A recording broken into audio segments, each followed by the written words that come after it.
এইবার তো টাকার রেট খুব ভালো আজকে। 1 টাকার এগেনস্টে আপনার 160 টাকা 50 পয়সা। তো এটা বোধহয় এ যাবৎকালের সবচেয়ে বেস্ট রেট। এর আগে কখনো 60 টাকা বোধহয় হয় নাই। তো আপনি যেটা বলছিলেন যে বাংলাদেশের অবস্থা খারাপ হওয়ার কারণে টাকার রেট বাড়ছে কিনা, তো এটা আসলে শুধু বাংলাদেশের কারণে যে বাড়ছে এরকম কিছু না। ব্রেক্সিটের পরে এই প্রথম মানে ডলারের এগেনস্টে পাউন্ডটা হাই মানে স্ট্রং হয়েছে। ধরেন আগে 1 পাউন্ডে 1.10 ডলার ছিল, এখন সেটা হয়ে গেছে 1.32 ডলার। সো এখানে পাউন্ডটা অনেক স্ট্রং হয়েছে। আর যেহেতু পাউন্ড স্ট্রং হয়েছে, যার কারণে আমরা ডলার বেশি পাচ্ছি, আর ডলার বেশি পাইলে তো আমরা ওখানে টাকাটাও বেড়ে যায়।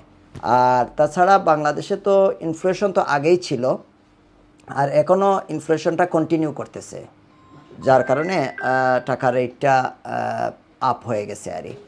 তো আর যেটা বলছিলেন যে আসলে এখন তো মানুষ স্বাভাবিকভাবে টাকার রেট বাড়লে মানুষের মধ্যে একটা উৎসাহ থাকে, সবাই টাকা বেশি করে পাঠায়। তাছাড়া বাংলাদেশে যেহেতু একটা পরিবর্তন আসছে, মানুষের মধ্যে একটা বেশি উৎসাহ আছে রেমিটেন্স পাঠানোর জন্য, দেশকে পুনর্গঠন করার জন্য।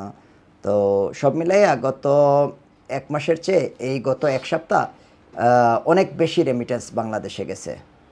এবং টাকার রেটটা তো কন্টিনিউ জি, টাকার রেটটাও ঠিকই বলছেন আপনি, কন্টিনিউ টাকার রেটটা 51 থেকে বেড়ে বেড়ে আজকে 60 টাকার উপরে চলে গেল।